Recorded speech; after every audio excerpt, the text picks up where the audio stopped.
Hey everybody, it's Jeff here from Mechanuts. Today we're going to be doing an unboxing and first impressions on the CRKT CEO.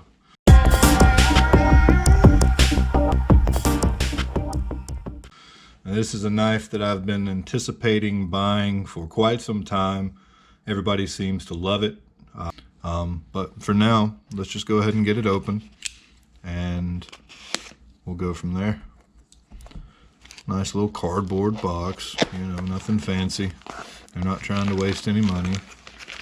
First impressions right out of the box. It's actually a bit smaller than I anticipated, and yes, I have the dimensions already. Wow, that is sharp. No pun intended. Okay, first off, I really like the size of this thing. Now, a lot of people say it's weird to open. Let's see what we think about that. Not at all.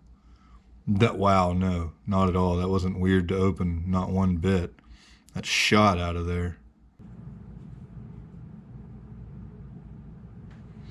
All right, one thing that can be said for opening it, with it being as small as it is, when I go to open it with my hands, I have to kind of put it there on the pad of my hand to be able to get it open, because it just wants to slide, keep sliding up out of my hand.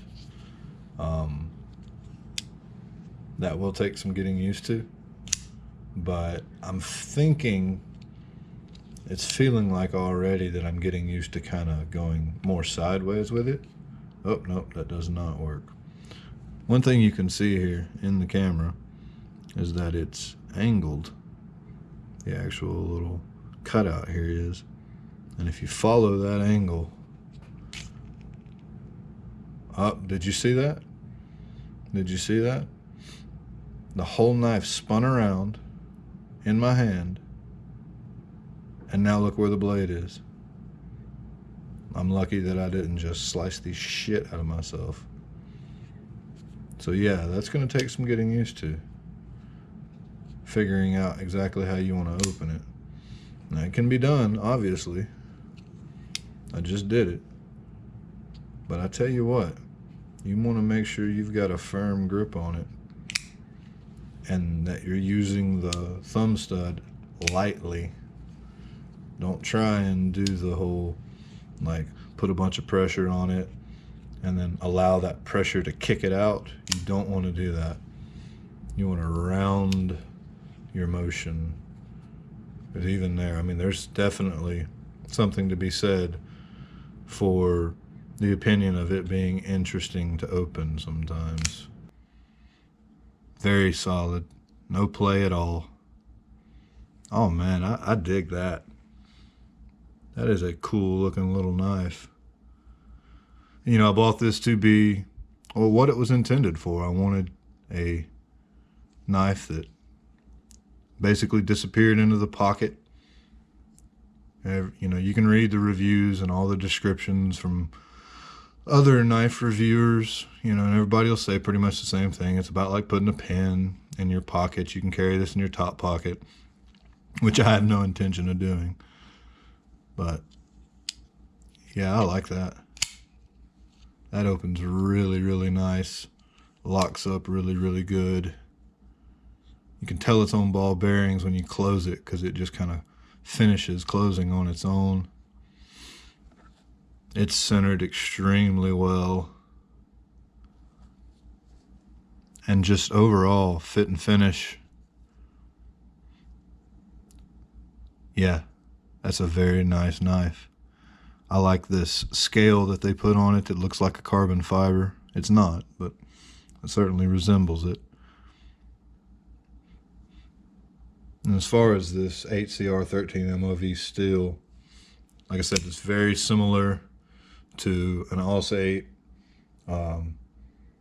This is, I believe, within a few numbers of the hardness as well on the Rockwell scale. I think they get these to about anywhere from 56 to 58.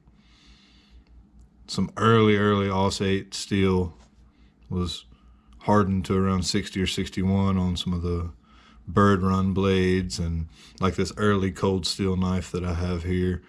It's like a 16-year-old cold steel knife that has AUS8 that's a little bit harder. But I wanted something that was going to be easy to sharpen too. Like I said, I was expecting it to still be a little bit bigger. I don't know why. Like the dimensions were... All right, what we're looking at is 7.54 inches overall. So that would be, you know, fully opened up. That's 7.54 inches. Ooh, shit, that's sharp. The length of the blade, as measured from the top of the spine to the tip, is 3.10 inches.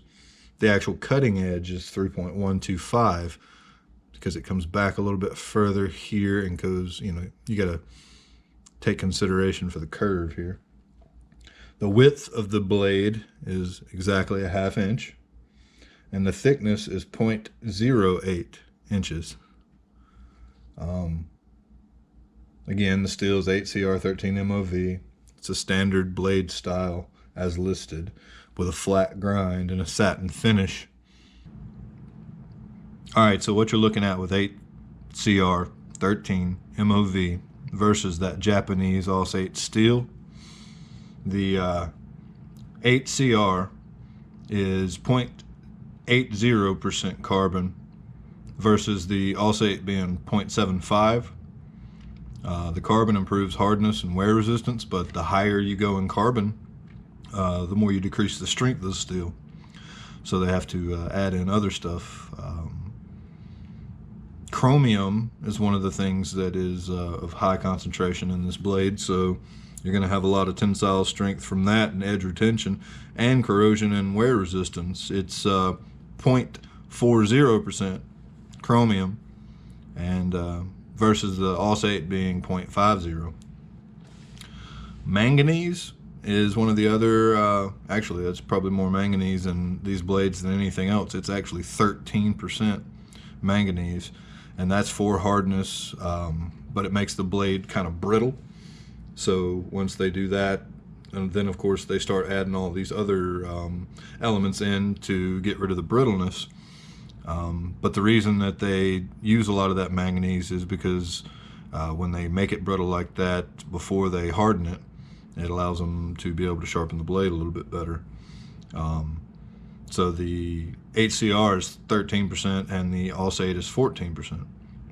And then you run into some stuff that the Japanese AUS8 has that is not, you know, on the 8Cr13MoV, like silicon, phosphorus, and sulfur. It's 1% silicon for AUS8. It has 0.04% phosphorus and 0.03% sulfur. And the silicon's for strength, the phosphorus is for strength. The sulfur, however, is for machinability. It actually reduces the strength, but allows them to be able to machine the metal out without ending up with stress fractures in it. So it reduces the strength and reduces some of the brittleness as well.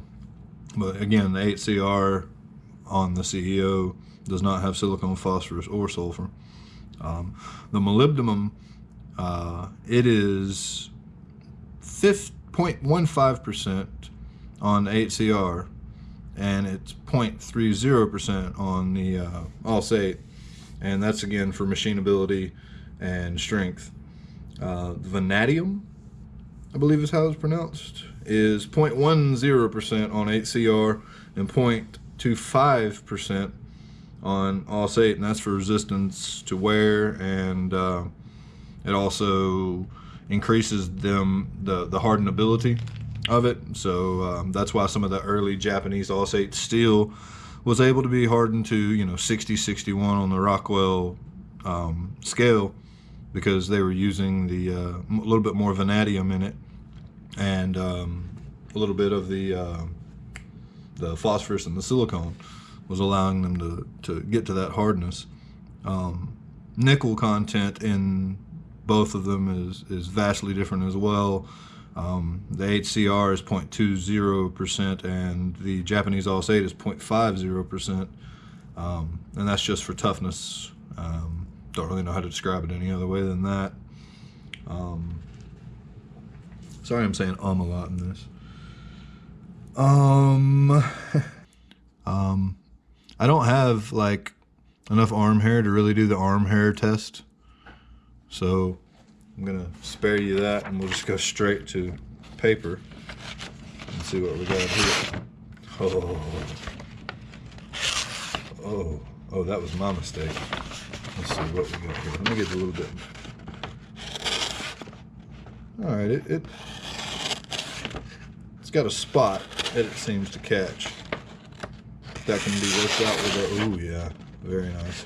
So, not bad right out of the box. I'd say that would probably shave without a problem. Ow. Yes, I did just stab myself. And yes, it did hurt. So that's definitely a sharp knife. Again, no pun intended that time. Oh, YouTube, there's blood. Man, I really like this knife. Trying to be professional, you know, on this review, but nobody's paying me, so shit, I'm not gonna try that hard. So yeah, there was no way to actually get a grip on here. As you can see, that blade style doesn't allow anything to grab a hold of it. So we're gonna go ahead and test this on camera and see how much of a grip. Now I looked at this a lot online, like looking at the blade itself, and I'm pretty sure it's gonna do exactly what I want it to, of course, right there. All right, no worries. You can get it on there. It's holding it just fine, and as light as the knife is, by the way, it's only 2 ounces. So it'll stay on there enough to get it sharpened. That is for sure. Forgive the blood. Like I said, I stabbed myself. It'll definitely cut you. Man, that is sharp. All right, well, there you go. The CEO. I mean, this truly is a gentleman's knife. And like I said, they're not paying me. One thing I could say down here on this corner is that this could have been machined a little bit smoother because it digs into your hand right here when you're getting ready to open it. And maybe if you had a smaller hand, you might be all right. I'm 6'3", like about 220. I got a pretty big hand, and not a very meaty hand. I've got kind of slender fingers for somebody my size. So they're long fingers. I mean, you can see my hand is longer than the knife, and the knife is, you know, 7.5 inches long. So it might fit your hand a lot better and be pretty awesome. If you were a lady, you might like to carry this knife. Again, there are different scales available. There's a green and a red micarta. Then there's another version that's all blacked out. It doesn't have this neat design. Really, I think this is the slickest looking one. And I will be carrying it probably daily. I really like this knife. I think it's going to replace my everyday carry knife, you know, indefinitely. I thought I might just carry it when I dressed up, but at $40, if I mess it up, you know, I'm soon to have another one in D2.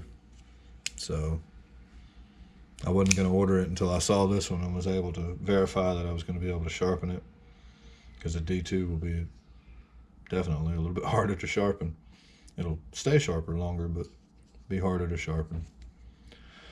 But for now, that's all I got.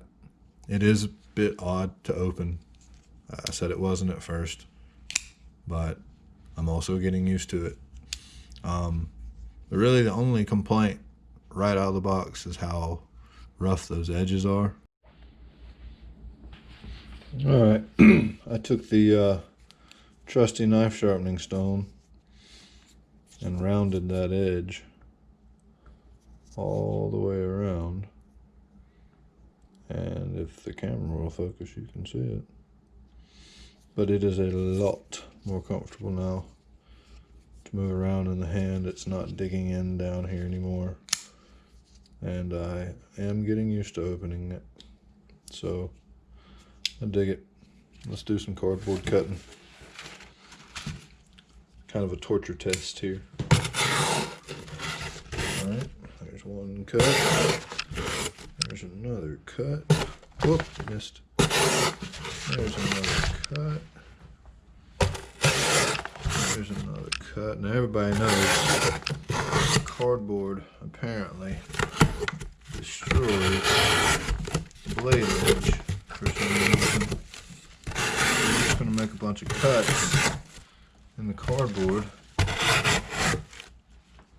and see how it'll do with paper.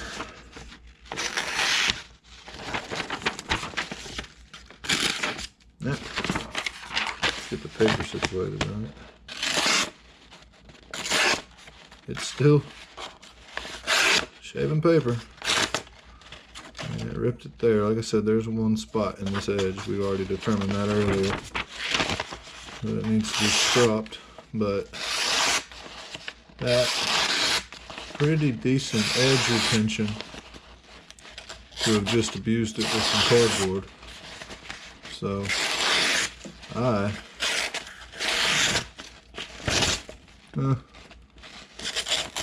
whoa, am I losing the edge? Let's see. Yep, starting to lose the edge already. It's getting a little rougher. So, double it up. Yeah. Already losing the edge, so I'm gonna have to strop that, but I'm sure I can get that edge back pretty quick.